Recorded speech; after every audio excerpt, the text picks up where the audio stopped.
नमस्कार। आज हम इतिहास के उस पन्ने को पलटने जा रहे हैं जहां एक पूरे देश का गुस्सा एक साथ भड़क उठा था। जी हां, हम बात कर रहे हैं 1857 के महाविद्रोह की। और हम इसकी जड़ों तक जाएंगे, समझेंगे कि आखिर वो कौन से कारण थे जिन्होंने इतने बड़े तूफान को जन्म दिया। जरा सोचिए कि एक पूरा का पूरा देश, राजा, सिपाही, किसान, आम लोग, सबके अंदर धीरे धीरे गुस्सा भरता जा रहा है। और फिर एक दिन वो गुस्सा एक धमाके की तरह फट पड़ता है। तो क्या ये सब अचानक हो जाता है? नहीं, बिल्कुल नहीं। इसके पीछे ना सालों से जमा हो रहा बारूद का एक बहुत बड़ा ढेर होता है। तो 1857 के इस महाविद्रोह को समझने की हमारी इस श्रृंखला के पहले भाग में आपका स्वागत है। हम बिल्कुल जीरो से शुरू करेंगे और हर पहलू को बेसिक से एडवांस लेवल तक कवर करेंगे ताकि पूरी कहानी, पूरी तस्वीर एकदम साफ हो जाए। आज हम क्या क्या देखने वाले हैं? सबसे पहले कुछ जरूरी फैक्ट्स पर नजर डालेंगे, फिर एक एक करके राजनीतिक, प्रशासनिक और आर्थिक और सामाजिक, धार्मिक कारणों की गहराइयों में उतरेंगे और आखिर में ये समझेंगे कि ये सब मिलकर कैसे एक अंतिम चिंगारी का इंतजार कर रहे थे। तो चलिए शुरू करते हैं। चलिए सबसे पहले कुछ जरूरी फैक्ट्स देख लेते हैं जो एग्जाम्स में सीधे सीधे पूछ लिए जाते हैं। तो जब ये विद्रोह हुआ उस वक्त इंग्लैंड में कौन था? महारानी थी क्वीन विक्टोरिया और प्राइम मिनिस्टर थे लॉर्ड पामर्स्टन। और यहां भारत में गवर्नर जनरल थे Lord Canning. Commander in chief पहले तो जनरल एंसन थे, पर बाद में उन्हें कॉलिन कैंपबेल ने रिप्लेस कर दिया। और हां, इस विद्रोह का एक सिंबल भी था, कमल और चपाती। ये नाम और फैक्ट जरूरी हैं क्योंकि एग्जाम में सीधे सीधे मैच द फॉलोइंग या फैक्चुअल सवाल यहीं से उठकर आ जाते हैं। तो आखिर 1857 का विद्रोह था क्या? सीधी सीधी परिभाषा ये है कि ये ईस्ट इंडिया कंपनी के शासन के खिलाफ एक बहुत बड़ा सशस्त्र यानी हथियारों के साथ किया गया विद्रोह था। लेकिन ये सिर्फ एक सैनिक बगावत नहीं थी। नहीं, ये उससे कहीं ज्यादा बड़ा और गहरा था। और दिलचस्प बात यह है कि इतिहासकार भी इसे अलग अलग नजरियों से देखते हैं। ब्रिटिश हिस्टोरियंस ने इसे बस एक सिपाही विद्रोह कहकर छोटा कर दिया। वहीं भारतीय राष्ट्रवादियों ने इसे स्वतंत्रता का पहला युद्ध का दर्जा दिया। और आज की जो मॉडर्न समझ है वो इसे एक नागरिक विद्रोह और सैन्य विद्रोह का मिलाजुला रूप मानती है। ये पॉइंट याद रखने वाला है क्योंकि हिस्टोरियोग्राफी यूपीएससी मेंस के लिए एक बहुत ही इंपॉर्टेंट टॉपिक है। तो चलिए अब बात करते हैं उन राजनीतिक कारणों की, वो दरारें जिन्होंने बगावत की इस इमारत की नींव रखी। इसमें सबसे पहले नाम आता है लॉर्ड डलहौजी की डॉक्ट्रिन ऑफ लैप्स का, जिसे व्यवगत का सिद्धांत भी कहते हैं। ये एक बहुत ही चालाक पॉलिसी थी। इसके मुताबिक अगर किसी रियासत के राजा की मौत बिना उसके अपने बेटे यानी नेचुरल मेल हेयर के हो जाती थी तो उस राज्य को सीधे सीधे कंपनी हड़प लेती थी। मतलब गोद लिए हुए बेटे को वारिस माना ही नहीं जाता था। अब इस पॉलिसी का असर देखिए, एक एक करके सतारा, जयपुर, संबलपुर, उदयपुर, झांसी, नागपुर, इन सभी राज्यों को कंपनी ने अपने कब्जे में ले लिया। सबसे ज्यादा इमोशनल केस तो झांसी का था 1853 में, जहां रानी लक्ष्मीबाई के हक को पूरी तरह से नकार दिया गया। और हां, ये लिस्ट याद रखिएगा, एग्जाम्स में अक्सर ये सवाल पूछा जाता है कि डॉक्ट्रिन ऑफ लैप्स के अंडर कौन कौन से राज्य हड़पे गए थे। फिर आया साल 1856 और अवध का विलय। बहाना क्या बनाया गया? कुशासन का, यानी मैल एडमिनिस्ट्रेशन का। लेकिन इसका असली नतीजा बहुत ही भयानक था। नवाब को देश निकाला दे दिया गया और लाखों सैनिक और दरबारी रातों रात बेरोजगार हो गए। अब सोचिए, कंपनी की अपनी फौज में अवध के ही सिपाही भरे पड़े थे। उनके मन में कितना गुस्सा आया होगा। ये सच में एक टर्निंग पॉइंट था। और सिर्फ रियासतें ही नहीं, मुगलों की इज्जत पर भी सीधा हमला हुआ। लॉर्ड कैनिंग ने ऐलान कर दिया कि बहादुर शाह जफर के बाद शहंशाह या एम्परर का टाइटल ही खत्म कर दिया जाएगा। उनके वारिसों को बस राजा कहा जाएगा और उन्हें लाल किला भी खाली करना होगा। ये एक सिंबॉलिक बेइज्जती थी, लेकिन इसका असर बहुत गहरा हुआ। शायद इसीलिए दिल्ली इस विद्रोह का एक बड़ा सेंटर बना। तो एक तरफ राजा नवाबों की सत्ता छिन रही थी और दूसरी तरफ कंपनी की नीतियों का जहर आम लोगों की जिंदगी में भी घुल रहा था। चलिए अब उन प्रशासनिक और आर्थिक कारणों पर नजर डालते हैं। 1852 में एक इनाम कमीशन बनाया गया। इसका काम क्या था? जमीनों के अनुदान की जांच करना। और नतीजा? 20,000 से भी ज्यादा जागीरें जब्त कर ली गईं। इससे जमींदार और जो अमीर तबका था वो भड़क उठा। उनकी जमीनें, उनकी इज्जत सब छिन रही थी। इसके साथ ही पूरे सिस्टम में करप्शन फैला हुआ था। पुलिस हो या निचली अदालतें, सब भ्रष्ट थे। अंग्रेज अफसर खुलेआम नस्ली भेदभाव करते थे। धीरे धीरे लोगों का इंसाफ के सिस्टम से भरोसा ही उठता जा रहा था। और आर्थिक मोर्चे पर तो तबाही मची हुई थी। ब्रिटेन से सस्ता मशीन से बना माल भारत के बाजारों में भर गया, ऊपर से जमीन पर भारी भरकम लगान। इसका नतीजा ये हुआ कि भारत का हैंडीक्राफ्ट उद्योग पूरी तरह बर्बाद हो गया। लाखों कारीगर बेरोजगार हो गए, किसान कंगाल हो गए। भारत बस कच्चा माल सप्लाई करने वाला एक देश बनकर रह गया था। इस पूरी लूट को एक नाम दिया गया, इकोनॉमिक ड्रेन, यानी धन की निकासी। इसका सीधा सा मतलब था कि ईस्ट इंडिया कंपनी एक सिस्टम बनाकर भारत का पैसा ब्रिटेन भेज रही थी। बाद में दादाभाई नौरोजी ने इसी को अपनी मशहूर ड्रेन थ्योरी में समझाया। ये कॉन्सेप्ट प्रीलिम्स के लिए बहुत जरूरी है। चलिए अब आते हैं सबसे नाजुक मुद्दों पर, वो सामाजिक और धार्मिक कारण जिन्होंने लोगों की आस्था और उनकी पहचान पर ही सवाल खड़े कर दिए। ये हमला कई तरफ से हो रहा था। एक तो अंग्रेज अफसर भारतीयों को असभ्य मानते थे, जिससे लोगों में बहुत गुस्सा था। फिर 1850 में आया लेक्स लॉ के एक्ट, जिसने कहा कि धर्म बदलने वाले भी अपनी पैतृक संपत्ति के हकदार होंगे। लोगों को लगा कि ये तो सीधे सीधे ईसाई धर्म में कन्वर्जन को बढ़ावा देना है। इसके अलावा सती प्रथा का अंत और विधवा पुनर्विवाह एक्ट जैसे जो सामाजिक सुधार थे, उन्हें भी कई पुराने विचारों वाले लोगों ने अपनी परंपराओं में दखल अंदाजी माना। और इन सबसे ऊपर था 1813 का चार्टर एक्ट, जिसने ईसाई मिशनरियों को भारत में आने की खुली छूट दे दी, जिससे जबरदस्ती धर्म बदलवाने का डर लोगों में घर घर गया। तो अब आप देख सकते हैं कि कैसे इन सभी कारणों ने मिलकर एक इतना विस्फोटक माहौल बना दिया था, एक ऐसा तूफान जो बस घिरता ही जा रहा था। तो इस धमाके की एनाटॉमी बिल्कुल साफ है। राजनीतिक कारणों से सत्ता और जमीन छीनी, प्रशासनिक कारणों से भ्रष्टाचार और बेदखली मिली, आर्थिक नीतियों ने किसानों और कारीगरों को तबाह कर दिया, और सामाजिक धार्मिक मामलों में दखल ने लोगों की पहचान को ही खतरे में डाल दिया। ये सब मिलकर वो बारूद का ढेर बन गया था जिसकी बात हमने शुरू में की थी। हाँ, इसमें एक और चीज मिलनी बाकी थी, सैन्य कारण, जिसे हम अगले भाग में देखेंगे। ये सारे के सारे फैक्टर्स मिलकर एक ऐसा माहौल बना चुके थे जो बस फटने को तैयार था। अब जरूरत थी तो बस एक चिंगारी की। आखिर वो कौन सी चिंगारी हो सकती थी जिसमें इतनी ताकत हो कि वो 100 साल से जमा हो रहे गुस्से में आग लगा दे? इसका जवाब हमें मिलेगा हमारे अगले यानी दूसरे भाग में। 1857 ये वो साल है जो भारत के इतिहास में कह सकते हैं आग से लिखा गया था। पर सवाल ये है कि उस महाविद्रोह की लपटों को भड़काने वाली वो आखिरी चिंगारी, वो स्पार्क क्या था? हमारी इस हिस्ट्री सीरीज के पार्ट 2 में हम उन्हीं मिलिट्री और इमीडिएट वजहों को समझेंगे जिन्होंने पूरे देश में आग लगा दी थी। देखिए, सालों का गुस्सा, अन्याय और जो असंतोष था ना, वो एक बारूद के ढेर की तरह इकट्ठा हो चुका था। वो बस फटने को तैयार था। और कमाल की बात यह है कि वो चिंगारी किसी बाहरी दुश्मन ने नहीं लगाई, बल्कि ब्रिटिश इंडियन आर्मी के बिल्कुल अंदर से ही भड़की। तो आज हम किन चीजों पर गौर करेंगे? हम देखेंगे कि आर्मी का स्ट्रक्चर कैसा था, सैनिकों में गुस्सा क्यों था, उनके धर्म और वतन पर कैसे हमले हुए, और फिर वो मशहूर ग्रीस्ड कार्ट्रिज की घटना कैसे चिंगारी बनी। और हाँ, आखिर में एग्जाम के लिए कुछ सबसे जरूरी फैक्ट्स भी देखेंगे। तो चलिए सबसे पहले ईस्ट इंडिया कंपनी की फौज की बनावट को ही समझते हैं।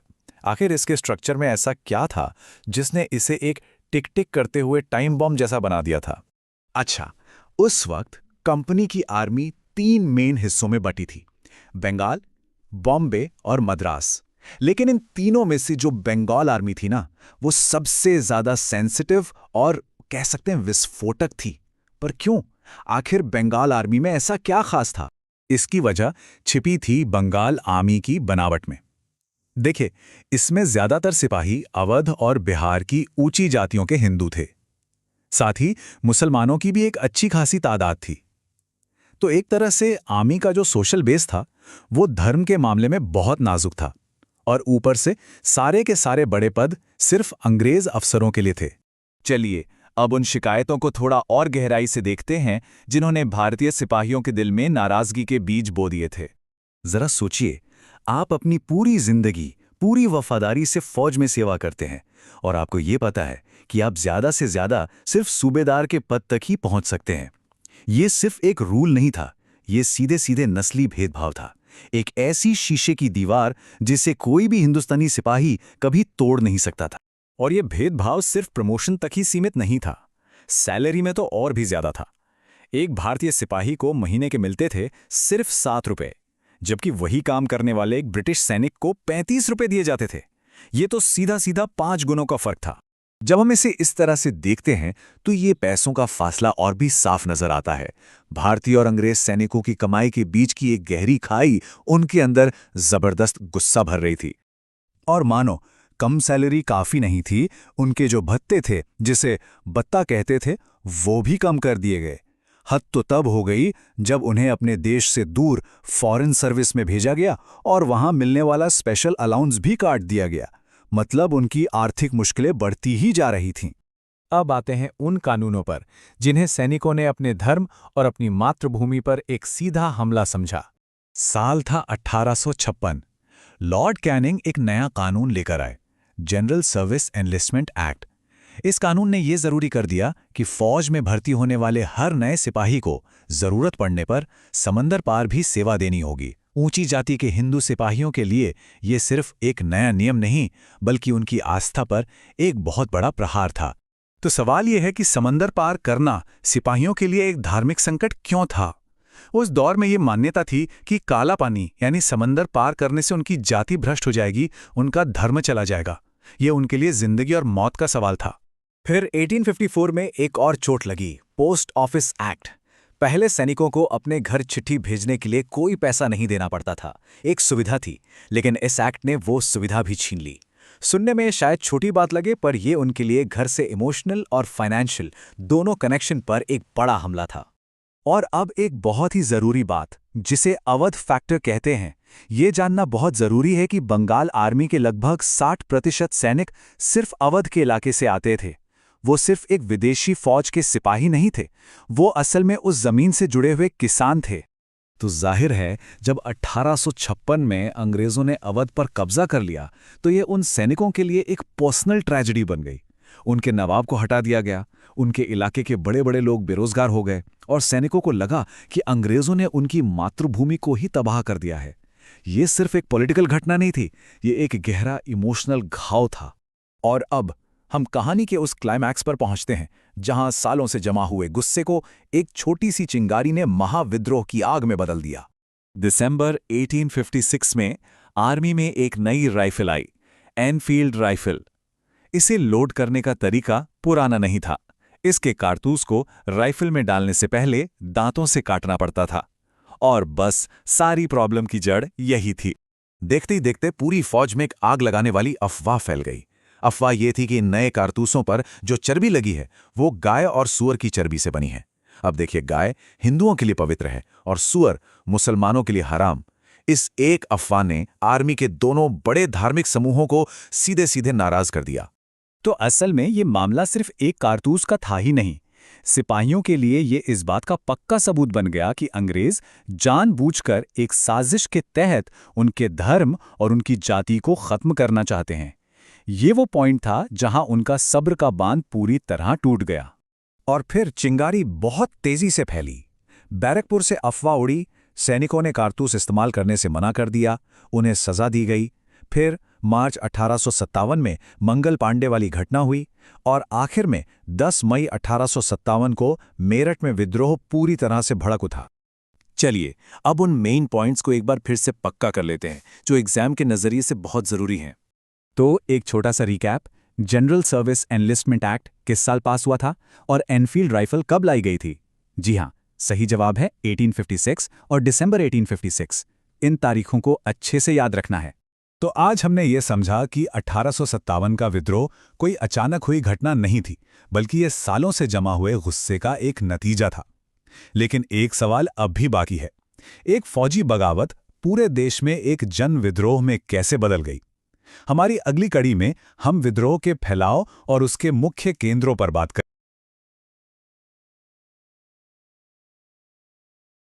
साल था 1857। एक ऐसी चिंगारी जिसने देखते ही देखते पूरे भारत में आग लगा दी। हमारी इतिहास की श्रृंखला के तीसरे भाग में हम उस विद्रोही की कहानी को परत दर परत खोलेंगे, बिल्कुल उस दिन से जब पहली गोली चली थी। तो चलिए उस ऐतिहासिक घटनाक्रम को जरा करीब से समझते हैं। 29 मार्च 1857। ये सिर्फ एक तारीख नहीं है, बल्कि एक ऐसे धमाके की गूंज है जो आज तक सुनाई देती है। सोचिए, एक सिपाही की एक गोली और उसने सिर्फ हवा में सनसनी नहीं फैलाई, बल्कि ब्रिटिश साम्राज्य के मजबूत से मजबूत नींव को हिलाकर रख दिया। ये तो बस एक चेन रिएक्शन की शुरुआत थी, एक ऐसी शुरुआत जो बैरकपुर की छावनी से निकली और सीधा दिल्ली के दिल तक जा पहुंची और देखते ही देखते पूरे उत्तर भारत को अपनी आग में लपेट लिया। तो कहानी की जो सबसे पहली चिंगारी थी वो भड़की बैरकपुर में। जगह थी कलकत्ता के पास बैरकपुर। रेजिमेंट थी 34वीं बंगाल नेटिव इन्फेंट्री और इस विद्रोह की आग को हवा देने वाले थे मंगल पांडे। तारीख याद रखिएगा, 29 मार्च 1857। अब देखिए, ये कोई पहले से प्लान किया हुआ संगठित विद्रोह नहीं था। ये मंगल पांडे का एक अकेला हिम्मत भरा कदम था, लेकिन इसका जो सांकेतिक असर था ना, वो बहुत गहरा था। इसने ब्रिटिश सेना के उस अनुशासन की दीवार में पहली दरार डाल दी थी जिसे वो अभेद्य समझते थे। और इसका नतीजा बहुत तेज और बहुत क्रूर। 29 मार्च को मंगल पांडे ने हमला किया और आप यकीन नहीं करेंगे, सिर्फ 10 दिन के अंदर 8 अप्रैल 1857 को उन्हें फांसी पर लटका दिया गया। अंग्रेजों ने सोचा कि वो एक मिसाल बना रहे हैं, लेकिन वो ये नहीं समझ पाए कि इस एक चिंगारी ने पहले ही विद्रोह की आग को भड़का दिया था। मंगल पांडे का कदम भले ही अचानक था, लेकिन पर्दे के पीछे एक बहुत बड़ी साजिश की बिसात बिछाई जा रही थी। एक ऐसा गुप्त नेटवर्क काम कर रहा था जो पूरे देश में विद्रोह की आग फैलाने की तैयारी में था। तो सवाल यही उठता है कि क्या वाकई कोई बड़ी योजना थी या ये सब बस यूं ही अचानक हो रहा था?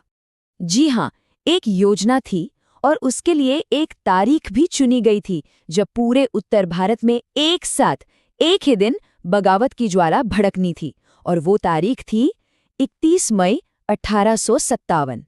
और इस योजना का संदेश फैलाने का तरीका तो और भी ज्यादा हैरान करने वाला था।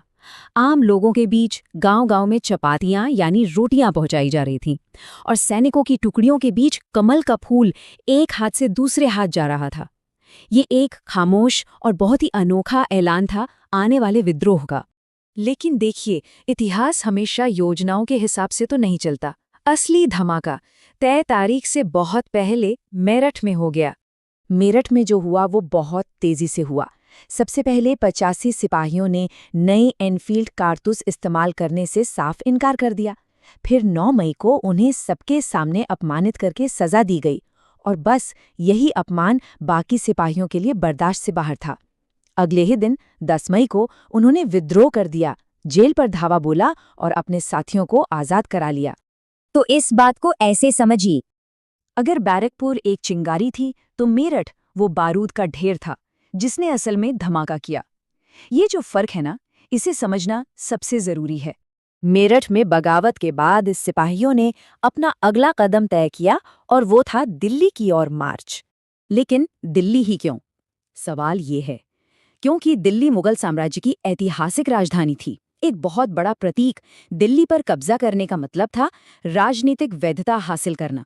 और सबसे जरूरी बात, विद्रोहियों को एक ऐसे नेता की जरूरत थी जिसके नाम के नीचे सब एकजुट हो सकें। और उनकी रफ्तार देखिए, 10 मई की रात को वो मेरठ से निकले, 11 मई की सुबह दिल्ली के दरवाजे पर थे और 12 मई तक भारत की ऐतिहासिक राजधानी पर विद्रोहियों का कब्जा था। दिल्ली पर कब्जा करते ही विद्रोहियों ने बूढ़े मुगल बादशाह बहादुर शाह जफर को शहंशाह हिंदुस्तान घोषित कर दिया। ये एक बहुत ही महत्वपूर्ण कदम था ताकि विद्रोह को एक राष्ट्रीय पहचान और वैधता मिल सके। तो अब हम आते हैं उस सबसे बड़े सवाल पर, क्या ये विद्रोह पूरी तरह से योजना बनाकर किया गया था या ये बस हालात के हिसाब से अचानक भड़क उठा? देखिए, सच इन दोनों के बीच में ही कहीं है। एक तरफ 31 मई की तय तारीख और वो गुप्त संदेशों का नेटवर्क, ये सब एक बड़ी योजना की ओर इशारा करते हैं। लेकिन दूसरी तरफ मेरठ में समय से पहले विद्रोह का हो जाना ये दिखाता है कि हालात ने खुद ही बगावत को जन्म दे दिया। तो आखिर में हम यही कह सकते हैं, ये योजना और हालात दोनों का मिला जुला नतीजा था। तो घटनाओं का क्रम कुछ इस तरह से था। चलिए एक बार फिर से देखते हैं। बैरकपुर में एक चिंगारी, फिर 31 मई की एक गुप्त योजना, 10 मई को मेरठ में एक अचानक हुआ धमाका और अंत में 12 मई तक दिल्ली पर कब्जा, जो इस पूरे विद्रोह का प्रतीक बन गया। तो भारत के प्रतीकात्मक दिल पर कब्जा हो चुका था। विद्रोह के पास अब एक नेता भी था और एक राजधानी भी थी। अब सवाल ये था कि दुनिया का सबसे शक्तिशाली साम्राज्य, ब्रिटिश साम्राज्य, इस पर क्या प्रतिक्रिया देगा।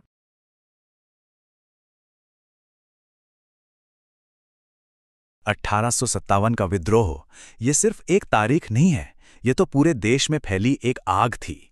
तो आज हम उन्हीं धधकते हुए सेंटर्स को, मतलब केंद्रों को जरा करीब से देखने वाले हैं, जहां इस क्रांति ने, आप कह सकते हैं, इतिहास का पूरा रुख ही बदल दिया। देखिए, 1857 की क्रांति को सिर्फ एक गुस्सा समझ लेना ये एक बहुत बड़ी गलती होगी। असल में ये एक राष्ट्रीय स्तर का, एक नेशनल लेवल का सशस्त्र विद्रोह था। मतलब हर रीजन का अपना एक लीडर था और हर लीडर के सामने ब्रिटिश सप्रेशन मशीनरी, यानी उनकी दमन करने वाली पूरी की पूरी मशीनरी खड़ी थी। तो अगर इस टॉपिक को सही से समझना है ना, तो हमें सिर्फ तारीखों से आगे बढ़कर इसके सेंटर्स, लीडर्स और ब्रिटिशर्स की क्या स्ट्रैटेजी थी, ये सब समझना होगा। तो हाँ, ये हमारी हिस्ट्री सीरीज का चौथा पार्ट है। अगर आपने पहले 3 पार्ट्स नहीं देखे तो उनमें हमने बैकग्राउंड, कारण और ये विद्रोह कैसे फैला, वो सब कवर किया है। आज हम खास तौर पे फोकस करने वाले हैं रीजनल स्प्रेड पर। मतलब ये कहां-कहां फैला, इसकी लीडरशिप का स्ट्रक्चर कैसा था और अंग्रेजों ने इसके जवाब में क्या एक्शन लिया। ठीक है, तो चलिए इस एनालिसिस में सीधे उतरते हैं। आज का हमारा एजेंडा क्या है? सबसे पहले हम समझेंगे कि कैसे ये एक राष्ट्र का विद्रोह था। फिर इसके जो एपिसेंटर्स थे, दिल्ली और कानपुर, उन पर नजर डालेंगे। इसके बाद इस विद्रोह के जो बड़े बड़े आइकन्स थे, उनके बारे में जानेंगे। फिर देखेंगे कि ब्रिटिश सप्रेशन मशीन कैसे काम कर रही थी। और आखिर में इसकी लेगेसी और एग्जाम के लिए जो जरूरी एनालिसिस है, उस पर बात करेंगे। तो चलिए शुरू करते हैं पहले हिस्से से, विद्रोह में एक राष्ट्र। ये समझना बहुत जरूरी है कि हम इसे सिर्फ एक सिपाही विद्रोह या एक म्यूटनी क्यों नहीं कह सकते। इसे कहते हैं नेशनल लेवल्ड आर्म्ड अपराइजिंग। अब इसका मतलब क्या है? सीधा सा मतलब है कि ये एक ऑर्गेनाइज्ड मल्टी रीजनल विद्रोह था जिसका एक ही मकसद था, ब्रिटिश सत्ता को उखाड़ फेंकना। ये किसी एक जगह पर हुए छोटे मोटे झगड़े या विद्रोह से मतलब कहीं ज्यादा बड़ा और कहीं ज्यादा महत्वपूर्ण था। चलिए अब बात करते हैं इसके एपिसेंटर्स की। वो 2 जगहें जो इस आग का सिंबॉलिक और स्ट्रैटेजिक दोनों तरह का दिल थीं, दिल्ली और कानपुर। सबसे पहले दिल्ली। देखिए, दिल्ली में विद्रोह का चेहरा तो थे मुगल बादशाह बहादुर शाह जफर। उन्हें एक सिंबल, एक प्रतीक के तौर पर आगे किया गया था। लेकिन जो असली मिलिट्री पावर थी ना, वो थी जनरल बख्त खान के हाथों में। और अंग्रेजों की तरफ से इस चुनौती को कुचलने के लिए कौन आए? जॉन निकोलसन और विलियम हडसन, जो अपने सबसे क्रूर अधिकारियों में गिने जाते थे। तो दिल्ली का एनालिसिस करते हैं। दिल्ली की इंपॉर्टेंस मिलिट्री से ज्यादा सिंबॉलिक थी। बहादुर शाह जफर को लीडर बनाकर विद्रोहियों ने इसे एक नेशनल लेजिटिमेसी, एक राष्ट्रीय वैधता देने की कोशिश की। लेकिन यही इसकी एक बड़ी कमजोरी भी बन गई। एक तो सेंट्रल कमांड बहुत कमजोर था और आपस में कोऑर्डिनेशन की भी भारी कमी थी, और इसी ने अंग्रेजों को मौका दे दिया। तो यह समझना जरूरी है कि जफर की भूमिका एक एक्टिव लीडर से ज्यादा एक नेशनल सिंबल की थी। अब दिल्ली से चलते हैं कानपुर। यहां लीडरशिप थी नाना साहब के हाथ में, जिन्हें उनकी पेंशन से हाथ धोना पड़ा था, और उनके साथ थे उनके ब्रिलियंट सेनापति तात्या टोपे। इनका सामना करने के लिए ब्रिटिशर्स ने अपने 2 सबसे अनुभवी कमांडरों कैंपबेल और हैवलॉक को भेजा। कानपुर की बात हो और सती चौरा घाट की घटना का जिक्र न हो, ऐसा हो नहीं सकता। ये एक बहुत ही दुखद और एक टर्निंग पॉइंट था। यहां जो हिंसा हुई उसने दोनों तरफ नफरत की आग को इतना भड़का दिया कि इसके बाद यह विद्रोह और भी ज्यादा क्रूर और इमोशनल हो गया। ओके, तो अब अगले सेक्शन पर चलते हैं और बात करते हैं इस विद्रोह के उन महान आइकन्स की, उन प्रतीकों की जो अपने अपने इलाकों में रेजिस्टेंस का, यानी प्रतिरोध का चेहरा बन गए। लखनऊ में कमान संभाली बेगम हजरत महल ने, और झांसी में तो हम सब जानते हैं रानी लक्ष्मीबाई प्रतिरोध का सबसे बड़ा प्रतीक बनी। इनके खिलाफ अंग्रेजों ने लखनऊ में कैंपबेल को और झांसी में ह्यू रोज को भेजा। ये दोनों महिला लीडर्स विद्रोह की शायद सबसे पावरफुल आवाजों में से थीं। अब यहां एक बहुत इंटरेस्टिंग एनालिसिस है। इन दोनों सेंटर्स में विद्रोह का कैरेक्टर बिल्कुल अलग था।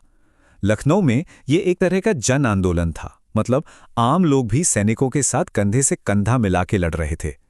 वहीं दूसरी तरफ झांसी में ये डॉक्ट्रिन ऑफ लैप्स के खिलाफ एक जबरदस्त मिलिट्री रेजिस्टेंस था।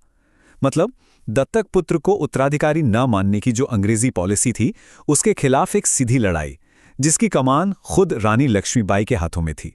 रानी लक्ष्मीबाई की बहादुरी का अंदाजा आप इसी बात से लगा सकते हैं कि उन्हें हराने वाले ब्रिटिश ऑफिसर ह्यू रोज ने खुद लिखा था कि वो विद्रोहियों में सबसे बहादुर और सर्वश्रेष्ठ थीं। मतलब सोचे, एक दुश्मन से मिली ये शायद सबसे बड़ी श्रद्धांजलि थी। लेकिन ये आग सिर्फ इन बड़े शहरों तक ही नहीं रुकी थी। बिहार में देखिए, 80 साल के कुंवर सिंह ने अपनी उम्र को मात देते हुए अंग्रेजों को लोहे के चने चबवा दिए। फैजाबाद में मौलवी अहमदुल्लाह ने इसे एक धार्मिक लड़ाई, जिहाद का रूप दे दिया। फिर बरेली में खान बहादुर खान और इलाहाबाद में लियाकत अली, ऐसे अनगिनत लीडर्स थे जिन्होंने अपने अपने इलाकों में प्रतिरोध की इस मशाल को जलाए रखा। अब सवाल यह है कि इतना बड़ा, इतने बड़े पैमाने पर फैला हुआ विद्रोह आखिर कुचला कैसे गया? चलिए अब ब्रिटिश सप्रेशन मशीन यानी उनकी दमन करने वाली मशीनरी का एनालिसिस करते हैं। देखिए, अंग्रेजों की स्ट्रैटेजी बिल्कुल क्लियर थी, 3 पिलर्स पर टिकी थी। पहला, उन्होंने पंजाब से एक्स्ट्रा सैनिक बुलवाए। दूसरा, उन्होंने उन रियासतों का इस्तेमाल किया जो उनके वफादार थे। और तीसरा, जो सबसे खतरनाक था, उन्होंने पब्लिक में फांसी देना और मार्शल लॉ लगाना जैसे क्रूर तरीकों से लोगों के दिलों में खौफ पैदा कर दिया। तो फिर भारतीय पक्ष क्यों विफल हुआ? इसके भी कुछ बड़े कारण थे। सबसे बड़ा था लीडर्स के बीच सेंट्रल कोऑर्डिनेशन की कमी। कोई एक सेंट्रल कमांड नहीं था। साथ ही ये विद्रोह ज्यादातर नॉर्थ और सेंट्रल इंडिया तक ही सिमट कर रह गया। और शायद सबसे जरूरी बात, सबका कोई एक यूनिफाइड लक्ष्य या एक विचारधारा नहीं थी। चलिए अब आते हैं इस पूरे एनालिसिस के आखिरी हिस्से पर। इसकी लेगेसी और जो की टेकअवेज हैं उन्हें समझते हैं। अगर हम लीडरशिप को क्लासिफाई करें ना, तो हमें 4 तरह के लीडर्स साफ साफ दिखते हैं। एक थे सिंबॉलिक लीडर, जैसे बहादुर शाह जफर। दूसरे थे रीजनल लीडर, जैसे रानी लक्ष्मीबाई। तीसरे थे रिलीजियस लीडर, जैसे मौलवी अहमदुल्ला। और चौथे थे प्योर मिलिट्री लीडर, जैसे बख्त खान। इस तरह से जब हम देखते हैं तो हमें इस विद्रोह की कॉम्प्लेक्सिटी और इसकी डाइवर्सिटी का अंदाजा होता है। अच्छा, चलिए अब तक जो भी हमने समझा उसे फटाफट रिवाइज करते हैं। कुछ सवाल हैं। पहला सवाल, झांसी में रानी लक्ष्मीबाई के विद्रोह को किस ब्रिटिश ऑफिसर ने सप्रेस किया था? दूसरा सवाल, वो महान योद्धा कुंवर सिंह, उन्होंने किस रीजन से विद्रोह को लीड किया था? तीसरा सवाल है, सती चौरा घाट की जो घटना है वो किस सेंटर से जुड़ी हुई है? और ये रहा आखिरी सवाल, विद्रोह के दौरान बहादुर शाह जफर को सिंबॉलिक तौर पर क्या टाइटल दिया गया था? जरा इन सवालों पर सोचिए, इससे इस टॉपिक पर आपकी पकड़ और भी मजबूत हो जाएगी।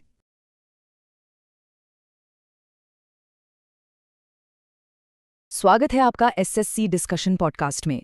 देखिए, 1857 का जो विद्रोह था ना, वो सिर्फ सिपाहियों की लड़ाई नहीं थी। असली में ये राजकुमारों के बीच एक शतरंज का खेल था। तो आज इस विश्लेषण में हम यही देखेंगे कि इस शतरंज की बाजी में कौन से राजा अंग्रेजों के साथ थे और कौन उनके खिलाफ। ये हमारी हिस्ट्री सीरीज का पार्ट 5 है, जिसमें हम इस विद्रोह को बिल्कुल डिटेल में कवर कर रहे हैं। जरा सोचिए, 1857 का रिवोल्ट सिर्फ सोल्जर्स का रिबेलियन नहीं था। असली गेम तो पॉलिटिकल अलायंसेस का था। कुछ किंग्स ने ब्रिटिश के खिलाफ तलवार उठाई, तो वहीं कुछ ने ब्रिटिश को बचाने के लिए अपनी सेना ही दे दी। ये एक ऐसा हाई स्टेक्स गेम था जिसका नतीजा हम सब जानते हैं। तो आज हम क्या-क्या समझेंगे? सबसे पहले इस विद्रोह के बंटवारे को, फिर देखेंगे कि विरोधी और समर्थक राजाओं के पास क्या कारण थे, इसके बाद इसका असर क्या हुआ, और हाँ, सबसे इम्पॉर्टेंट, एग्जाम के लिए ये सब क्यों जरूरी है। तो चलिए शुरू करते हैं। ओके, तो सेक्शन 1 से शुरुआत करते हैं। देखिए, ये समझना बहुत जरूरी है कि 1857 का विद्रोह कोई एकजुट आंदोलन बिल्कुल नहीं था। इसकी पूरी बुनियाद राजनीतिक गठबंधनों पर टिकी थी, जिसमें हर कोई अपने फायदे के लिए खेल रहा था। तो ये पॉलिटिकल अलायंस होता क्या है? बिल्कुल सिंपल शब्दों में, ये 2 या ज्यादा पॉलिटिकल पावर्स के बीच एक स्ट्रैटेजिक सपोर्ट अग्रीमेंट है। यानी जब राजा ये तय करते हैं कि भाई उन्हें किस साइड खड़ा होना है, विद्रोहियों की तरफ या फिर अंग्रेजों की तरफ। और 1857 में हिंदुस्तान साफ तौर पर 2 खेमों में बटा हुआ था। एक तरफ थे विद्रोह के नेता और दूसरी तरफ थे ब्रिटिश और उनका साथ देने वाले राजा। सबसे अहम बात यह है कि इसी बंटवारे ने, इसी डिवीजन ने विद्रोह के अंजाम को तय कर दिया। तो अब बात करते हैं पहले ग्रुप की, वो शासक जिन्होंने अंग्रेजों के खिलाफ तलवार उठाई। आखिर उनके पास विद्रोह करने की वजह क्या थी? वो कौन सी ऐसी ब्रिटिश पॉलिसीज थीं जिन्होंने उन्हें इस लड़ाई में कूदने पर मजबूर कर दिया? चलिए देखते हैं। इस स्लाइड में एक पैटर्न देखिए। यहाँ साफ दिखता है कि हर नेता का ब्रिटिश से कोई ना कोई सीधा टकराव था। दिल्ली में मुगल्स अपनी शक्ति खो चुके थे, कानपुर में नाना साहब की पेंशन रोक दी गई, झांसी में रानी लक्ष्मीबाई डॉक्ट्रिन ऑफ लैप्स से परेशान थीं, जगदीशपुर में जमीन का मामला था और अवध को तो ब्रिटिश ने हड़प ही लिया था। मतलब सबके पर्सनल इंटरेस्ट्स को चोट पहुंची थी। तो मुख्य रूप से 3 ब्रिटिश पॉलिसीज ने आग में घी का काम किया। पहला, पेंशन स्टॉपेज, जैसे नाना साहब के केस में हुआ। दूसरा, डॉक्ट्रिन ऑफ लैप्स, जिसके तहत गोद लिए हुए पुत्र को कानूनी उत्तराधिकारी नहीं माना जाता था। और तीसरा, एनेक्सेशन पॉलिसी, जिसके तहत मिस गवर्नेंस का बहाना बनाकर अवध जैसे बड़े राज्यों को अंग्रेजी शासन में मिला लिया गया। तो इन सभी विरोधी शासकों में कुछ बातें कॉमन थीं। उन पर ब्रिटिश पॉलिसीज का सीधा असर पड़ा था। उनके लिए ये अपने पॉलिटिकल सर्वाइवल यानी अस्तित्व को बचाने की लड़ाई थी। उनकी अपनी जनता के बीच एक स्ट्रॉन्ग इमोशनल अपील थी और उन्हें अपने इलाकों में भरपूर समर्थन भी हासिल था। अब आते हैं कहानी के दूसरे और शायद सबसे क्रूशल पहलू पर, वो हिंदुस्तानी राजा जिन्होंने इस विद्रोह में ब्रिटिश का साथ दिया। उनके लिए ये अस्तित्व बचाने की एक रणनीति थी, एक सोचा समझा फैसला जिसका असर पूरे विद्रोह पर पड़ा। इस लिस्ट पर नजर डालिए। ग्वालियर के सिंधिया, हैदराबाद के निजाम, नेपाल के राणा और पटियाला जिंद जैसे सिख शासक, इन सब ने ब्रिटिश की पूरी मदद की। ग्वालियर के मिनिस्टर दिनकर राव और हैदराबाद के सालार जंग ने तो ब्रिटिश को बचाने में बहुत अहम भूमिका निभाई। नेपाल ने तो गोरखा सैनिक तक भेज दिए विद्रोह को कुचलने के लिए। और इन्हीं शासकों के बारे में उस वक्त के गवर्नर जनरल लॉर्ड कैनिंग ने एक ऐसी बात कही जो एग्जाम्स में बार बार पूछी जाती है। उन्होंने कहा, "These rulers acted as breakwaters." अब ये ब्रेक वाटर्स क्या होते हैं? ये वो दीवारें होती हैं जो समुद्र में तूफान की लहरों को रोकने के लिए बनाई जाती हैं। ध्यान दीजिए, एग्जाम के लिए ये जरूरी है। कैनिंग का मतलब था कि अगर ये शासक तूफान को रोकने वाली दीवार ना बनते तो 1857 के विद्रोह का तूफान ब्रिटिश शासन को बहाकर ले जाता। पर सवाल उठता है, उन्होंने ऐसा किया क्यों? इसके 3 बड़े कारण थे। पहला, पॉलिटिकल सिक्योरिटी। उन्हें डर था कि अगर विद्रोह फेल हो गया तो उनका राज्य भी चला जाएगा। दूसरा, ब्रिटिश उस वक्त ज्यादा शक्तिशाली थे तो उनका साथ देना एक सर्वाइवल स्ट्रैटेजी थी। और तीसरा, हिंदुस्तानी रियासतों में आपसी एकता की कमी थी और दुश्मनी भी थी। विद्रोह के बाद ब्रिटिश ने अपनी रणनीति, अपनी स्ट्रैटेजी पूरी तरह से बदल दी। उन्होंने दोस्त को इनाम और दुश्मन को सजा की पॉलिसी अपनाई। आइए देखते हैं कैसे इस पॉलिसी ने आने वाले 90 सालों के लिए ब्रिटिश रूल की नींव को और भी मजबूत कर दिया। जो राजा वफादार थे, उन्हें सबसे बड़ा इनाम मिला सनद के रूप में। ये एक ऑफिशियल डॉक्यूमेंट था जिसमें ब्रिटिश गारंटी देते थे कि अब उनके राज्य को कभी भी एनेक्स यानी हड़पा नहीं किया जाएगा। एक तरह से ये उनकी लॉयल्टी की कीमत थी। तो 3 मुख्य इनाम दिए गए। पहला, सनद देकर उनके राज्य की सुरक्षा की गारंटी दी। दूसरा, गोद लेने के अधिकार को वापस दे दिया गया, यानी डॉक्ट्रिन ऑफ लैप्स को प्रैक्टिकल रूप से खत्म कर दिया गया। और तीसरा, ब्रिटिश क्राउन ने उन रियासतों को सुरक्षा देने का पूरा वादा किया। ये तस्वीर नए पावर डायनामिक को बिल्कुल साफ कर देती है। अब सबसे ऊपर था ब्रिटिश क्राउन, उसके नीचे थे वफादार राजा जिन्हें इनाम मिले, और सबसे नीचे थे विरोधी राजा जिन्हें सजा मिली और उनकी रियासतें छीन ली गईं। इससे ब्रिटिश ने भविष्य के लिए अपनी नींव मजबूत कर ली। चलिए अब इस सबको एग्जाम के पॉइंट ऑफ व्यू से जोड़ते हैं। ये सारी जानकारी आपकी तैयारी के लिए क्यों ज़रूरी है और इससे आखिर कैसे सवाल बन सकते हैं। तो सार ये है कि ब्रिटिश का साथ देने वाले राजाओं ने ही एक तरह से विद्रोह की असफलता की नींव रखी। उनके कारण विद्रोह में एकता नहीं आ पाई। विद्रोह कुछ ही इलाकों तक सीमित होकर रह गया। सेना का संतुलन ब्रिटिश के पक्ष में हो गया और अंग्रेजों को जरूरी सामान और मदद लगातार मिलती रही। एग्जाम्स में इससे बिल्कुल सीधे सवाल बनते हैं। जैसे प्रीलिम्स में आपसे पूछा जा सकता है कि 1857 के विद्रोह के दौरान इनमें से किस रियासत ने अंग्रेजों का साथ दिया था, और आपको ऑप्शंस में ग्वालियर, हैदराबाद जैसे नाम मिलेंगे। स्टेटमेंट बेस्ड क्वेश्चंस भी आते हैं, जैसे लॉर्ड कैनिंग का ब्रेक वाटर्स वाला रेफरेंस किस कॉन्टेक्स्ट में किया गया था। इसका जवाब तभी दे पाएंगे जब आपको पूरी कहानी पता हो, सिर्फ फैक्ट्स नहीं। और मेंस में तो आपसे पूरा एनालिटिकल सवाल पूछा जा सकता है, 1857 के विद्रोह की असफलता में रियासतों की भूमिका का आलोचनात्मक विश्लेषण करें। इसका जवाब देने के लिए आपको सपोर्टर और ओपोनेंट दोनों के रोल को डिटेल में समझाना होगा।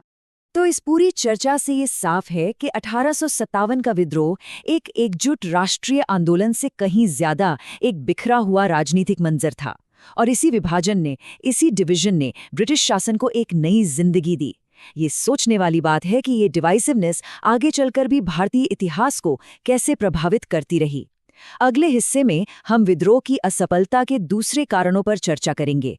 सीरीज के साथ बने रहने के लिए सब्सक्राइब करना ना भूलें। धन्यवाद।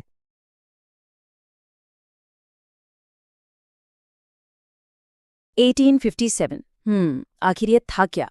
सिर्फ सिपाहियों का गुस्सा या फिर आजाद भारत का पहला ऐलान जंग? देखिए, इसका जवाब ना इतना सीधा है नहीं। सब इस बात पर डिपेंड करता है कि आप हिस्ट्री की किताब किसकी लिखी हुई पढ़ रहे हैं। तो चलिए, आज हम इंडिया की हिस्ट्री की सबसे बड़ी डिबेट की एक-एक परत खोलते हैं। हम उन स्टेटमेंट्स और उन किताबों को समझेंगे जिन्होंने इस पूरी बहस को एक शक्ल दी है। और हाँ, ये समझना ना सिर्फ हिस्ट्री को गहराई से जानने के लिए बल्कि एग्जाम्स के लिए एब्सोल्युटली क्रूशियल है। सोचकर देखिए, इवेंट एक ही है, पर कुछ लोग कहते हैं फर्स्ट वॉर ऑफ इंडिपेंडेंस, वहीं दूसरे कहते हैं नहीं, ये तो बस एक सिपाही म्यूटनी थी, और कुछ इसे नेशनल रिवोल्ट का नाम देते हैं। मतलब एक ही सच और इतने अलग अलग चेहरे, आखिर ऐसा कैसे हो सकता है? चलिए, आज इसी हिस्टोरिकल पजल को सॉल्व करते हैं। तो इन अलग अलग नामों के पीछे का कैसे और क्यों समझने के लिए ना हमें एक खास टूल की जरूरत पड़ेगी। एक ऐसा टूल जो हमें एक हिस्टोरियन की तरह सोचना सिखाए, और वो टूल है हिस्टोरियोग्राफी, यानी इतिहास लेखन। अब इस भारी भरकम वर्ड से घबराना नहीं है। इसका सिंपल सा मतलब है इस बात को स्टडी करना कि हिस्ट्री को लिखा कैसे गया है। क्योंकि देखिए, हिस्ट्री सिर्फ वो नहीं है जो हुआ, हिस्ट्री वो कहानी भी है जिसे किसी ने किसी खास मकसद से सुनाने के लिए चुना। इसीलिए इवेंट एक, पर उसको देखने के नजरिए कई सारे। तो चलिए, इसी हिस्टोरियोग्राफी की नज़र से अब 1857 को देखने वाले 5 मेन पर्सपेक्टिव्स, यानी 5 अलग अलग चश्मों को देखते हैं। ओके, तो ये है वो 5 मेन थ्योरीज। पहली है सिपाही म्यूटनी थ्योरी, जिसके मुताबिक ये सिर्फ फौज तक ही सीमित था। दूसरी है नेशनल रिवोल्ट, जो इशारा करती है कि एक बड़ा जन आंदोलन था। फिर आती है first war of independence theory, जो इसे एक साफ मकसद देती है, आज़ादी का। इसके अलावा एक रिलीजियस वॉर का एंगल भी है। और आखिर में ब्रिटिश पर्सपेक्टिव, सिविलाइजेशन वर्सेस बार्बारिज्म का। और हाँ, एक बात समझना यहाँ बहुत जरूरी है, ये सारी इंटरप्रिटेशंस ऐसे ही हवा में नहीं बन गई थी। नहीं, हर एक के पीछे एक एजेंडा था, एक मकसद था। कुछ ब्रिटिश राज को जस्टिफाई करने के लिए थी, कॉलोनियल प्रोपेगेंडा, राइट? तो कुछ भारत में नेशनलिज्म की आग को और भड़काने के लिए। और हाँ, कुछ एकेडमिक ऑब्जेक्टिविटी, यानी निष्पक्ष रहने की कोशिश भी थी, भले ही वो कोशिश पूरी तरह कामयाब हुई हो या ना हुई हो। ठीक है, तो अब वक्त है इन आइडियाज को उनके थिंकर्स से जोड़ने का। चलिए, अब उन किताबों और उन लेखकों की बात करते हैं जिन्होंने इस पूरी डिबेट को जन्म दिया। इस पूरी बहस के सेंटर में एक नाम सबसे आगे आता है, वीडी सावरकर, और उनकी लैंडमार्क किताब the Indian war of independence 1857। VD Savarkar ही थे जिन्होंने वो टर्म कॉइन किया जिसने इस रिवॉल्ट को देखने का नजरिया हमेशा के लिए बदल दिया, the first war of independence. उनसे पहले इसको ज्यादातर लोग सिर्फ एक गदर या म्यूटिनी मानते थे, लेकिन इस एक फ्रेज ने इस पूरी घटना को एक नया वजन, एक नेशनल पर्पस दे दिया। और ये बात किसी भी एग्जाम के लिए सबसे इंपॉर्टेंट फैक्ट्स में से एक है, इसे बिल्कुल नोट कर लीजिए। सावरकर का मानना था कि ये कोई अचानक भड़का हुआ गुस्सा नहीं था, बिल्कुल नहीं। ये एक वेल प्लान्ड, सोची समझी नेशनल फ्रीडम स्ट्रगल थी। उन्होंने इसमें हिंदू मुस्लिम यूनिटी पर और ब्रिटिशर्स को देश से निकालने के क्लियर पॉलिटिकल ऑब्जेक्टिव पर जोर दिया। यही वो पर्सपेक्टिव था जिसने आगे चलकर इंडियन फ्रीडम मूवमेंट को बहुत इंस्पायर किया। और इसीलिए यूपीएससी हो या एसएससी, ये सवाल बार बार घूम फिर कर आता है। ओके, अब देखते हैं इस सिक्के का दूसरा पहलू। सावरकर के इस नेशनलिस्ट व्यू के ठीक सामने एक बहुत स्ट्रॉन्ग एकेडमिक चैलेंज रखा आरसी मजूमदार ने। उनकी किताब का नाम था द सिपाही mutiny and the revolt of 1857। Majumdar ने सावरकर के नेशनलिस्ट आर्ग्यूमेंट का आप कह सकते हैं सबसे आलोचनात्मक जवाब दिया। उनका फेमस कंक्लूजन था, और इसे ध्यान से सुनिए, it was neither the first non national nor a war of independence. यानी ये ना तो पहला था, ना ही राष्ट्रीय था, और ना ही स्वतंत्रता संग्राम था। एक स्टेटमेंट जो नेशनलिस्ट नरेटिव को सीधे सीधे चैलेंज कर रहा था। अच्छा, मजूमदार ने अपने आर्ग्यूमेंट के सपोर्ट में 3 सॉलिड रीजंस दिए। नंबर 1, इससे पहले भी कई छोटे बड़े रिवोल्ट्स हो चुके थे, तो ये पहला नहीं था। नंबर 2, इंडिया का एक बहुत बड़ा हिस्सा, खासकर साउथ इंडिया, इसमें शामिल ही नहीं था, तो ये नेशनल कैसे हुआ। और नंबर 3, जो शायद सबसे इंपॉर्टेंट पॉइंट है, उस वक्त एक नेशनल कॉन्शियसनेस नहीं थी। मतलब एक इंडिया नाम के देश के लिए लड़ने का आइडिया अभी नहीं बना था। ज्यादातर लोग अपने अपने राज्यों और अपने अपने इंटरेस्ट्स के लिए लड़ रहे थे। इस तरह का जो क्रिटिकल एनालिसिस है ना, यही एग्जाम्स के आड़े टेढ़े सवालों में काम आता है। इन 2 बड़े नामों के अलावा भी कुछ और इम्पॉर्टेंट वॉइसेस हैं, जैसे कि एस.एन. सेन, जिन्होंने 1857 लिखी। वो गवर्नमेंट के ऑफिशियल हिस्टोरियन थे, तो उन्होंने एक बैलेंस्ड व्यू पेश किया। फिर आते हैं सर सैयद अहमद खान, जिन्होंने असबाब बगावत हिंद में बहुत हिम्मत दिखाते हुए ब्रिटिश पॉलिसीज की कमियों को गिनाया। और एक नाम है अशोक मेहता का, जिन्होंने अपनी किताब द ग्रेट रिवोल्ट में इसे एक ऑर्गेनाइज्ड रिवोल्ट माना। चलिए अब किताबों से आगे बढ़ते हैं और कुछ ऐसे छोटे मगर बहुत पावरफुल स्टेटमेंट्स पर फोकस करते हैं जिन्होंने इस पूरी डिबेट का रुख ही मोड़ दिया। और यहाँ ना एक बहुत ही इंटरेस्टिंग कॉन्ट्रडिक्शन सामने आता है। एक तरफ लॉरेंस और सीली जैसे ब्रिटिश ऑफिसर्स इसे सिर्फ सिपॉय म्यूटिनी कह रहे थे, वहीं दूसरी तरफ ब्रिटेन के उस वक्त के प्राइम मिनिस्टर बेंजामिन डिज़रेली ने खुद ब्रिटिश पार्लियामेंट में खड़े होकर इसे एक नेशनल रिवोल्ट कहा। सोच सकते हैं ब्रिटिश एम्पायर के पीएम का ऐसा कहना कितनी बड़ी बात थी। ये एग्जाम का एक क्लासिक ट्रिकी क्वेश्चन है। 2 और नजरिए हैं जिन पर नजर डालना जरूरी है। टी.आर. होम्स ने कहा कि ये सिविलाइजेशन और बार्बरिज्म के बीच की लड़ाई थी, मतलब सभ्यता और बर्बरता के बीच। ये साफ साफ उनकी कॉलोनियल सोच को दिखाता है। वहीं रीस जैसे कुछ हिस्टोरियंस ने इसे एक रिलीजियस वॉर का नाम दिया, मतलब ईसाई धर्म और भारतीय धर्मों के बीच एक टकराव। ठीक है, काफी सारे नाम और काफी सारे आइडियाज हो गए, थोड़ा कंफ्यूजिंग लग सकता है। तो चलिए इन सबको एक साथ एक सिंपल टेबल में फिट करते हैं ताकि सब कुछ क्रिस्टल क्लियर हो जाए और रिवीजन में आसानी हो। तो ये रही summary. Savarkar first war of independence, Majumdar sepoy mutiny, Disraeli national revolt, Holmes civilisation versus barbarism और रीज रिलीजियस वॉर। एग्जाम से आखिरी दिन पहले ये टेबल हर थिंकर को उसके कोर आइडिया से जोड़ने के लिए एक परफेक्ट मेमोरी एड है। अब थोड़ा सा और डीप एनालिसिस करते हैं। सवाल वही है, क्या ये रिवोल्ट सच में नेशनल था? देखिए, इसके 4 में आर्ग्यूमेंट ये है कि ये सिर्फ एक शहर तक नहीं था, कई रीजन्स में फैला और आम लोगों ने भी हिस्सा लिया। लेकिन इसके अगेंस्ट में आर्ग्यूमेंट है कि साउथ इंडिया इससे लगभग पूरी तरह अलग थलग रहा और कोई एक सेंट्रल लीडर नहीं था जो सबको एक झंडे के नीचे ला पाता। तो आप देख सकते हैं इसका जवाब हाँ या ना में देना आसान नहीं है, काफी कॉम्प्लेक्स है। ओके, अब इस पूरी एकेडमिक डिस्कशन को प्रैक्टिकल बनाते हैं। आखिर ये सब एग्जाम में क्वेश्चंस में कैसे बदलता है? चलिए फोकस करते हैं कुछ की एग्जाम फैक्ट्स पर। तो चलिए क्विक रिवीजन करते हैं मोस्ट इंपॉर्टेंट पॉइंट्स का। फर्स्ट वॉर ऑफ इंडिपेंडेंस, ये टर्म दिया वीरी सावरकर ने। असबाब बगावत हिंद, ये किताब लिखी सर सैयद अहमद खान ने। और सिपॉय म्यूटिनी थ्योरी को सपोर्ट किया लॉरेंस और सीली ने। ये तीनों फैक्ट्स तो समझ लीजिए बिल्कुल भूलने ही नहीं है। अच्छा, एक छोटा सा टेस्ट हो जाए। चलिए बताइए, वो ब्रिटिश प्राइम मिनिस्टर कौन थे जिन्होंने 1857 के इस इवेंट को नेशनल रिवॉल्ट का नाम दिया था?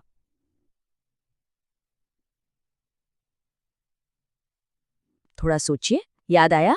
जी हाँ, सही जवाब है बेंजामिन डिज़रेली। तो आखिर में बस ये याद रखिए कि हिस्ट्री सिर्फ वो नहीं जो हुआ, हिस्ट्री ये भी है कि कहानी को सुना कौन रहा है। और सबसे बड़ा सवाल, हम किसकी सुनाई कहानी को याद रखना चुनते हैं? इस गहरे सवाल के साथ आपको छोड़ते हैं। अगले पार्ट में हम 1857 रिवोल्ट के परिणामों और ब्रिटिश पॉलिसीज पर इसके असर को डिटेल में समझेंगे। जुड़ने के लिए शुक्रिया।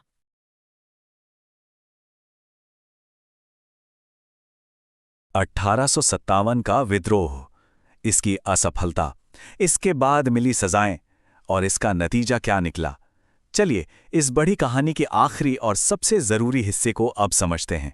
चलिए अपनी पड़ताल की शुरुआत एक बहुत ही बड़े सवाल से करते हैं।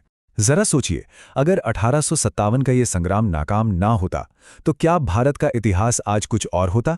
और अगर ये नाकाम हुआ तो कैसे इसी हार ने आने वाले समय में आज़ादी की लड़ाई की नींव रखी? 1857 के विद्रोह पर हमारी इस पूरी एनालिसिस का ये आखिरी हिस्सा है।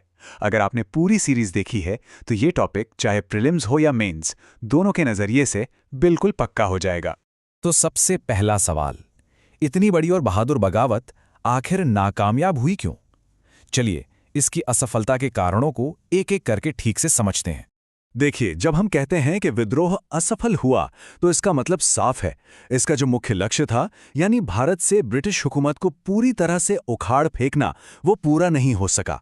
इस नाकामी के पीछे कोई एक वजह नहीं थी, बल्कि कई सारी कड़ियां थीं जो एक साथ जुड़ गईं।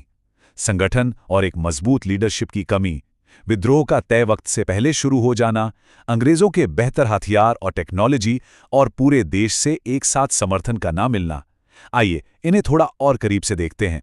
इस विद्रोह में जज्बा तो बहुत था, पर प्लानिंग कमजोर थी। कोई एक ऐसा नेशनल लीडर नहीं था जिसकी कमान में पूरा देश एक साथ लड़े। हाँ, बहादुर शाह जफर को नेता माना गया, लेकिन वो बस एक प्रतीक थे। असली मिलिट्री कमांड किसी के हाथ में नहीं थी। नतीजा ये हुआ कि हर इलाका अपनी अपनी लड़ाई लड़ रहा था, आपस में कोई तालमेल ही नहीं था। अब जरा हथियारों और तकनीक के इस फर्क को देखिए। ये लड़ाई सिर्फ हिम्मत की नहीं थी, ये संसाधनों की भी थी। एक तरफ अंग्रेजों के पास रेलवे, टेलीग्राफ और नई एनफील्ड राइफल्स थीं, वहीं दूसरी तरफ भारतीय सिपाहियों के पास तलवारें, भाले और पुरानी बंदूकें। ये फासला सच में बहुत बड़ा था। सोचिए, एक तरफ विद्रोही घोड़ों पर संदेश भेज रहे हैं और दूसरी तरफ अंग्रेज टेलीग्राफ से पलक झपकते ही अपनी फौज को अलर्ट कर रहे हैं। रेलवे ने उनकी सेना और हथियारों को तेजी से विद्रोह वाली जगहों पर पहुंचाया। ये दोनों टेक्नोलॉजी गेम चेंजर साबित हुई। विद्रोह तो कुचल दिया गया, लेकिन इसके बाद जो हुआ वो बदले की एक खौफनाक दास्तान है। अंग्रेजों ने यह सुनिश्चित किया कि ऐसी हिम्मत दोबारा कोई न कर सके। विद्रोह के बड़े चेहरों का अंत बहुत दर्दनाक था। आखिरी मुगल बादशाह बहादुर शाह जफर को गिरफ्तार करके रंगून भेज दिया गया, जहां 1862 में गुमनामी में उनकी मौत हो गई। उनके बेटों और पोतों को दिल्ली के खूनी दरवाजे पर गोली मार दी गई और तात्या तोपे को 1859 में शिवपुरी में फांसी दे दी गई। ये क्रूरता सिर्फ नेताओं तक सीमित नहीं थी। आम लोगों को सबक सिखाने के लिए गांव के गांव जला दिए गए, लोगों को चौराहों पर फांसी दी गई और टॉप से उड़ाने जैसी वहशी सजा दी गई, जिसमें विद्रोही को टॉप के मुंह से बांधकर उड़ा दिया जाता था। इस विद्रोह ने ब्रिटिश साम्राज्य को हिलाकर रख दिया था। उन्हें समझ आ गया था कि अब सिर्फ ताकत से नहीं, बल्कि अपनी नीतियों को बदलकर ही भारत पर राज किया जा सकता है। और यहीं से ब्रिटिश राज के एक नए दौर की शुरुआत हुई। और इस बदलाव की सबसे बड़ी निशानी थी गवर्नमेंट ऑफ इंडिया एक्ट 1858। इस कानून ने ईस्ट इंडिया कंपनी के राज को हमेशा के लिए खत्म कर दिया और भारत का शासन सीधे ब्रिटिश क्राउन यानी महारानी विक्टोरिया के हाथों में आ गया। इस एक्ट के तहत लंदन में भारत के लिए एक सेक्रेटरी ऑफ स्टेट का पद बनाया गया। साथ ही महारानी विक्टोरिया की एक घोषणा भी आई, जिसमें डॉक्ट्रिन ऑफ लैप्स जैसी नीतियों को खत्म करने का वादा किया गया, ताकि भारतीय राजाओं का गुस्सा शांत हो और लोगों के धार्मिक मामलों में दखल न देने का भरोसा भी दिलाया गया। राजनीति के बाद सबसे बड़ा बदलाव सेना में किया गया। पील कमीशन ने सेना का पूरा ढांचा ही बदल दिया ताकि वो फिर कभी बगावत ना कर सकें। भारतीय सैनिकों की संख्या घटाई गई, तोपखाना पूरी तरह अंग्रेजों के कब्जे में ले लिया गया और भर्ती की पूरी नीति ही बदल दी गई। और यहीं से फूट डालो और राज करो की नीति को एक तरह से इंस्टीट्यूशनलाइज कर दिया गया। सेना को जाति, धर्म और इलाके के आधार पर बांट दिया गया। गोरखा, सिख, पठान रेजिमेंट बनाई गईं ताकि सैनिकों में भारतीय होने की भावना से ज्यादा अपनी रेजिमेंट की पहचान हावी रहे और वो फिर कभी एक ना हो सकें। तो क्या ये सब सिर्फ एक हारी हुई लड़ाई की कहानी है, या इस हार में भी भविष्य की कोई जीत छिपी थी? इस विद्रोह की विरासत क्या थी? आगे बढ़ने से पहले एक दिलचस्प बात, उस जमाने में जब कोई सोशल मीडिया नहीं था तो विद्रोह का संदेश कैसे फैलता था? रोटी और कमल के फूल के जरिए। हाँ, ये गुप्त कोड थे जो एक गांव से दूसरे गांव तक बगावत की खबर पहुंचाते थे। अब इन सारे बदलावों को एक साथ जोड़कर देखते हैं। ये सब अलग अलग नहीं थे, बल्कि एक चेन रिएक्शन का हिस्सा थे। सबसे पहले राजनीतिक बदलाव हुआ। भारत सरकार अधिनियम 1858। इस नए सिस्टम को बचाने के लिए सेना में सुधार किए गए। समाज को काबू में रखने के लिए फूट डालो और राज करो की नीति को हथियार बनाया गया, और इन सब का सीधा असर भारत की अर्थव्यवस्था पर पड़ा, जिससे उद्योगों का पतन हुआ और लोगों पर बोझ बढ़ता गया। और आखिर में सबसे जरूरी बात यही है, भले ही 1857 का विद्रोह अपने तात्कालिक लक्ष्यों में असफल रहा, लेकिन इसने आने वाले लंबे संघर्ष के लिए भारत की आत्मा को जगा दिया। ये वो पहली चिंगारी थी जिसने भविष्य के राष्ट्रीय आंदोलन की मशाल को रोशन किया और आने वाली पीढ़ियों को स्वतंत्रता के लिए प्रेरित करती रही।